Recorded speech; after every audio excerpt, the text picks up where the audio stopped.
Good morning and welcome to the VSA Morning Miner. It's Thursday, the 10th of November. I'm joined by Paul Rankin. Paul, how are you today? All right, trying to get through that computer Microsoft update here. Everybody has that little trial and tribulation, I think. Okay, lots of Q3 figures out, particularly in the gold space. In London, Endeavour Mining, Barrick on the North American listings also came up with Q3s, a number of others, and Caledonia, who you went to see recently, Paul. So what have you picked up from those? Yep. First off, I wanted to talk here specifically about Endeavour Mining here. Q3 results, production of 343,000 ounces and all-in sustaining cost of $960 an ounce. Year-to-date production just over 1 million ounces now at all-in sustaining of $920 an ounce. Net earnings of $58 million or 23 cents a share in the third quarter. $190 million of year-to-date for 77 cents a share. And $833 million cash at quarter end. So they are in a good position to meet their convertible bond and debt commitments as they come due here. So spending also $23 million in exploration spend during Q3. So got to have the drill rigs turning for sure. And they've spent $68 million year to date, and also bought back $37 million worth of shares in the third quarter for $75 million year to date. So they're very definitely hitting on all cylinders here at Endeavour Mining in the current mining environment. They didn't call too much attention to what their inflationary cost pressures have been, though, so you might take a closer look into the numbers just to see how those are impacting the company. Yeah, well, the year-on-year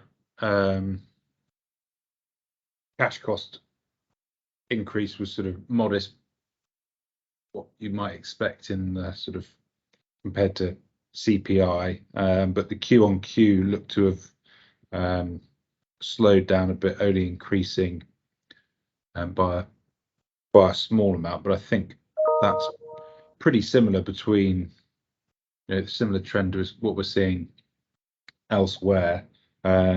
Whether that continues into Q4, I'm not sure, as diesel prices have increased, and that's quite a big cost component for all of these miners. So I think that moderation we've seen in Q3 might start to pick up again. They've also got a table of catalysts in Endeavour's announcement, which is a nice addition. I'm not sure how significant for a company of that size, new resources and that sort of thing are going to be for the share price. But nice to have. Yeah, it would have to be multi-million ounce, I guess, for a company of Endeavour's size now, given the acquisition history they've had for buying the multi-million ounce companies as well. So yes, I think that's going to have to be something for them going forward. Yeah. I think from the Barrick numbers for Barrick number Q3s, they are down a little bit on 2022 at 988,000 ounces gold produced in the quarter, which is under the million, or just over 1 million they produced Q3 of last year, about 50,000 ounces lower actually. All-in sustaining costs rose more than I was expecting, at $12.69 per ounce here versus $10.34 a year ago. Copper production here nicely up, though, at 123 million pounds versus 100 million pounds a year ago. All-in sustaining costs there also up rather significantly, $3.13 a pound. So the margins aren't that great at the current price, around $3.63 on spot now for them in copper here. So we definitely, with these kind of numbers for major copper producers, we do need to see higher copper prices going forward, I think. Annual production guidance they've given is they do expect to meet the low end of the 2022 guidance, whereas in gold, whereas copper midpoint range for Barrick as well. And they're sitting on about 5 billion in cash and 5 billion in debt. Bit disappointing than those numbers overall. And what about Caledonia, where you've just been on the site visit? Well, Caledonia is showing a much better set of numbers here with that completion of the blanket shaft now really contributing to what kind of throughput they can put through the mine here and the plant. Gross revenues for the 9 months, 108 million for a 21% increase. And first 9 months, $89 million worth. Gross profit in the 9 months at 50 million for a 26% increase. All-in sustaining costs still rose here for a period to 944 versus what it was in Q3 for $870 an ounce. And that increase was due to mine cost pressures, and there was some higher admin costs too. They did have cash on hand at 6 million at this point, and total dividend paid of 14 cents back in July. So we're looking at nicely produced higher gold ounces, 21,000 ounces on the quarter, which is up 11%. So it's well, full steam ahead for Caledonia is the best way I could put it. Yeah, that higher production basically offsetting cost pressure and lower gold prices in the quarter. So good result there. Although interesting to know, what that SG&A increase has come from, because that's quite a significant part of what has driven costs higher.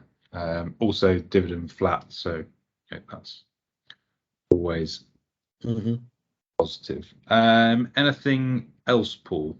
Wanted to mention the ASX company, exploration company Antipa Minerals. They have begun the PFS study now, work toward their Minyari Dome copper gold deposit there.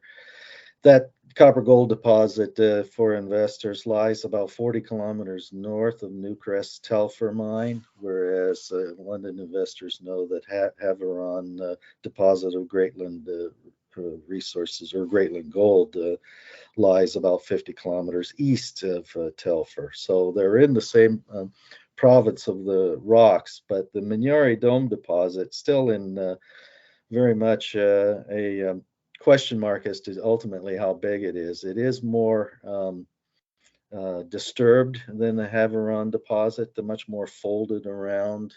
They now suspect that what had been discrete anomalies in these folded rocks are probably now structurally connected, but otherwise rather shifted about in the folded sequence. So they're hard to target. The drilling here is the thing to keep in mind because the mineralization of economic grades down at 450 meters depth and completely concealed. So keep an eye on that one, though. It is smaller and lower grade at the moment than Havieron, but it is wide open on a number of deposits, and they have at least 4 good anomalies yet to put a first drill hole into. Great. Okay. Thanks very much for your thoughts, Paul. We'll be back tomorrow. Very good. See you then.